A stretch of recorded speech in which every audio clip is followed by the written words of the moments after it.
C'est toujours un plaisir de vous retrouver sur Proximité Web TV pour votre rendez-vous littéraire. Au fil des livres, continue son focus sur le frère Hubert Guérino, nous le rappelons, fondateur des éditions Raponda Walker. Nous sommes ici au domicile de Madame Guissoni, qui a été une collaboratrice du frère Guérino, avec qui s'est passée la traduction en langue échira en français. Bonjour Madame Guissoni. Bonjour Madame. Merci encore de nous recevoir. Alors, comment avez-vous connu le frère Hubert Guérino? Comment est-ce que j'ai connu le frère Guérino?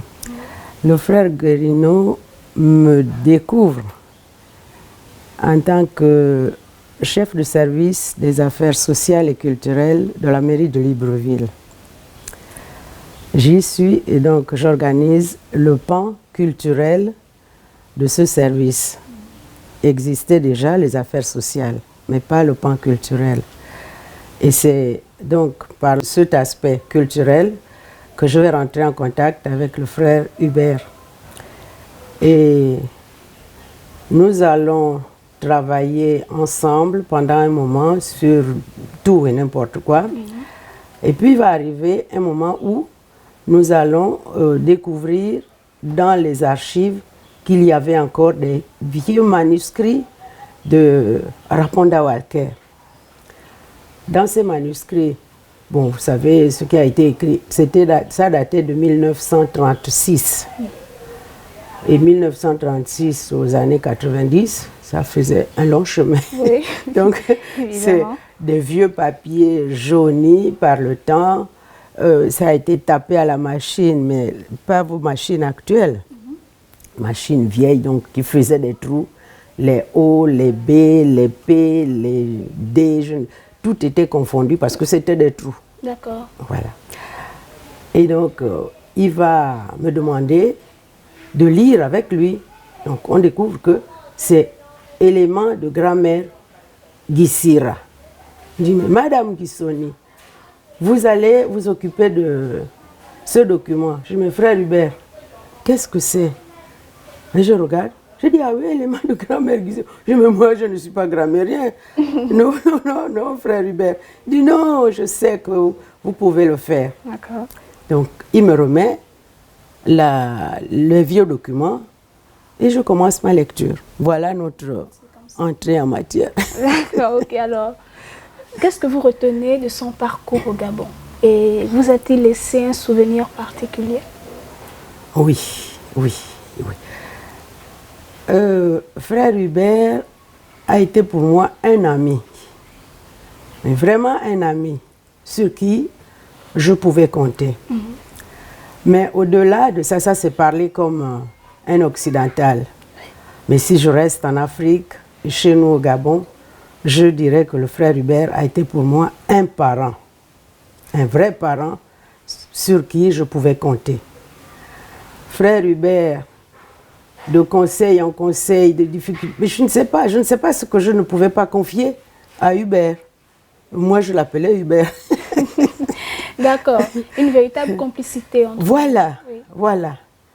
Une petite difficulté, on va voir frère Hubert. Ah, Hubert, qu'est-ce que tu en penses? Et tout de suite, il va trouver la solution. Il n'était pas pédagogue que pour les élèves qu'il a tenus dans les différentes classes, mais il a été pédagogue pour tous ceux qu'il abordait. Et pour moi, je retiens ça. D'accord. Alors, frère Hubert s'était aussi investi dans les ateliers d'écriture scientifique en langues africaines. D'où venait à frère Hubert cet intérêt-là pour les langues bantoues, particulièrement les langues gabonaises? Je pense que Hubert a souffert plus que nous qui sommes gabonais de constater que le Gabonais prend plus de plaisir à s'exprimer en français, à communiquer en français avec son frère, plutôt que dans une langue ou quelconque. Il en a certainement souffert. Et comme il avait le remède, ben, il nous l'a proposé. Il nous l'a proposé. Il a dit, bon, vous avez vos langues, c'est mieux qu'on s'asseye et qu'on voit comment les enfants peuvent communiquer entre eux. Parce que c'est cruel quand vous alliez dans une conférence quelconque, dans un pays étranger, vous êtes deux Gabonais, vous voulez vous dire quelque chose en secret, mais vous le dites en français. En français. Alors que le Congolais, le Camerounais, je ne sais plus, ils le diront dans leur langue et ils se comprendront. Autour d'eux, personne ne comprendra rien. Alors que nous, le Gabonais, on va se dire, bon écoute, tout à l'heure, après la conférence, peut-être qu'il faut qu'on se mette en retrait, on va aller manger quelque chose à côté. Mais ça, les autres le diront dans leur langue et personne ne sera au courant.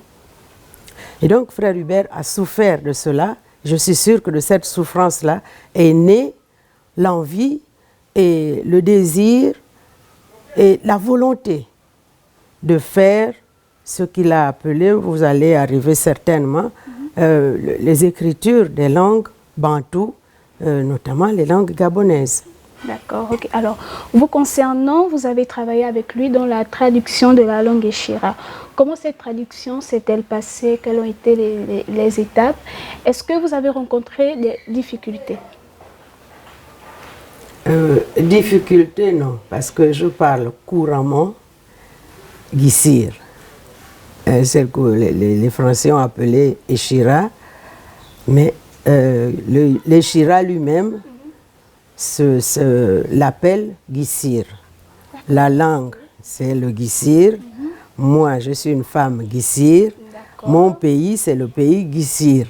Je crois que c'est une particularité de cette langue-là. Bien sûr, vous nous apportez là des éclaircissements. Et le Guissir ne varie pas. Qu'on soit un ou plusieurs, c'est toujours des Guissirs. Voilà. Quand vous mettez les Bissir, c'est péjoratif. Bon, ça c'est entre parenthèses. Donc, des difficultés, je n'en ai pas eu parce que je parle couramment cette langue-là pour l'avoir apprise auprès de mes parents et pour l'avoir pratiquée pendant toute ma jeunesse et même jusqu'à présent. D'accord. Ok, alors vous avez aussi traduit le premier tome, Rapido. Que pouvez-vous nous dire là-dessus? Oui, il fallait trouver des activités du quotidien pour que celui qui prend la lecture puisse se retrouver. C'était bonjour, comment ça va, traduit dans la langue, traduit en français. Et puis, je vais au marché, je vais manger de la banane. L'enfant arrive de l'école, bon, vraiment des activités au quotidien. Donc, pour que le lecteur, l'apprenant, puisse se sentir, comment dire, plus à l'aise. Parce que s'il rencontre quelqu'un, bon, il va naturellement dire bon, bonjour, comment ça va? C'est la première expression quand on se rencontre. Donc, s'il a déjà maîtrisé ça, il a la possibilité de se mettre en contact avec autrui. Et c'est comme ça, et puis on est allé dans les plantations, on est allé à l'hôpital, on a nommé les objets qui nous entourent dans la maison, et ainsi de suite. D'accord. Partons dans un cadre général. Pour réaliser, on va dire, un livre ou un dictionnaire en une langue quelconque, alors, faut-il forcément avoir fait au préalable des études de littérature, des études littéraires, ou une maman ou un papa peut décider de traduire en sa langue, de traduire sa langue en français? Des études, bon, c'est utile peut-être d'avoir fait des études, mais dans notre cas, nous n'étions pas des spécialistes. De littérature. Certains d'entre nous n'étions formés que dans d'autres secteurs, dans d'autres domaines. Nous n'avions aucun apport de littérature française. Nous n'avons pas fait d'études de littérature, donc apparemment on aurait pu dire que nous ne saurions rien faire dans le cadre de l'édition de Raponda Walker. Mais nous avons été tous excellents traducteurs, vraiment excellents, parce que nous avions la maîtrise de notre langue et comme nous comprenions plus ou moins le français, donc ça n'a pas été vraiment difficile. Ça n'a pas été vraiment difficile. Et puis nous l'avons fait de bon cœur, vraiment de bon cœur. D'accord. Alors, est-ce que la langue Eshira est-elle enseignée dans les lycées et collèges? Sinon, pourquoi? Ah, ça c'est une question difficile, ma fille. Question très difficile. La langue Eshira Gissir n'est pas enseignée. D'autant plus que nous avons des manuels. Oui, je crois que le problème trouvera sa solution ailleurs. Nous ne sommes pas des décideurs, mais il serait avantageux pour ceux qui ont la décision sur le maniement de ces choses-là, qu'ils s'arrêtent un moment et qu'ils voient ce qu'il faut faire avec nos langues. Parce que si nous ne les pratiquons pas, elles vont disparaître. Bien sûr. Elles vont disparaître. Et moi, je parle encore très bien Gissir, que je suis, mais ma fille, mon petit-fils, c'est fini. C'est fini. Bon, il y a les documents existent, mais pour qu'ils soient pris en compte dans les lycées et collèges, il faut que ça soit une décision venant de ceux qui décident de là-haut. Je ne sais pas, le ministère est en train de réfléchir certainement. En ce moment, nous avons la chance d'avoir le ministre de l'Éducation nationale qui est un membre de la Fondation Raponda Walker. Ah ben oui. D'accord. Ah ben oui. Monsieur Mugama Daouda, Membre de la Fondation. membre de la Fondation Raponda, s'il me voit, il me reconnaîtra certainement. D'accord. Mais est-ce que du moins il y a des politiques mises en place afin d'aboutir à l'apprentissage de ces langues-là dans les établissements? Oui, on a essayé, on a commencé avec l'Omiene, avec le FON, l'Ipounou, pour que ceux qui pratiquent ces langues-là puissent encadrer les élèves. Et ça a été fait. Maintenant, est-ce que ça va se poursuivre? Je n'en sais rien. Est-ce que ça va se poursuivre pour que ça soit une véritable assise de ces langues-là parmi les enfants? Je ne sais pas. J'espère que ça va se faire. J'espère que la mouture qui a été mise en place va se poursuivre pour que les langues ne meurent pas. Vraiment pour que les langues ne meurent pas. Parce qu'elles sont riches. Bien sûr. Elles sont riches, ces langues-là. Ce sont des valeurs. Ouh là là. Ce sont des valeurs. Ok. Le frère Hubert avait-il également travaillé sur la traduction de d'autres langues gabonaises? Si oui, lesquelles? Oui. Spécifiquement. Il a travaillé sur le Zébi. Il a travaillé sur le Bamba. Il a travaillé sur l'Ipounou, bon, que j'ai déjà cité, le Fan, le Miene, et pour ne citer que celle-là, le Gitsogo. Le Gitsogo qui est une langue, une des plus belles langues de ce pays. Je n'oublie pas la mienne, mais celle-là. Quand un Gitsogo parle, mais vous avez du plaisir. Quand un Gitsogo chante, ça va vous transporter très loin. Et ça serait dommage de ne pas attraper cet héritage. Bien sûr. Voilà. Bien sûr. Alors, où pouvons-nous nous procurer tous ces manuels traduits? Certainement, des parents aimeraient que leurs enfants, à la maison, bien que nous n'enseignons pas cela à l'école, ils voudront certainement acheter les livres pour apprendre avec leurs enfants à la maison. Où pouvons-nous avoir tous ces manuels traduits en français? Bien. Le Rapido a été distribué dans la plupart des librairies qui vendent les livres à Libreville et surtout à la Fondation Raponda Walker, parce qu'il y a une bibliothèque. À la Fondation Raponda Walker, vous avez la possibilité de vous procurer les documents existants. Bon, peut-être qu'avec le temps, il va falloir les reproduire pour qu'il y en ait toujours de disponibilité. Bon, mais ça aussi, c'est la Fondation qui fera le travail. Il faut rééditer pour que l'existant ne disparaisse pas et qu'on continue à travailler sur d'autres langues D'accord. Parce que celles qui ont été traduites, c'est avantageux parce qu'il y a déjà un outil de travail, mais il faut qu'on travaille sur les autres langues parce que toutes les langues se valent. Et toutes les langues sont riches et toutes les langues ont intérêt à être gravées. D'accord. Il serait bien de situer la Fondation Raponda Walker. Où est-ce qu'elle est située? La Fondation Raponda Walker a ses assises à Saint-Pierre. Saint-Pierre, c'est, je ne sais pas si, en tout cas tout le monde se retrouve. Hein. C'est du côté de la présidence de la République, c'est le voisin de la présidence de la République. Quand vous êtes à la paroisse Saint-Pierre, la Fondation Raponda Walker est juste à côté. À côté. Alors, Madame Guissoni, nous sommes arrivés au terme de notre émission. Est-ce que vous avez quelque chose à ajouter? Oui.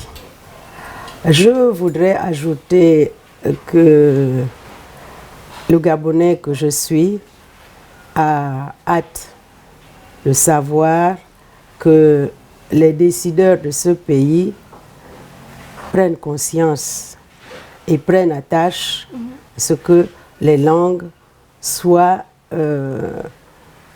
traitées comme des langues vivantes. Sinon, elles mourront d'elles-mêmes.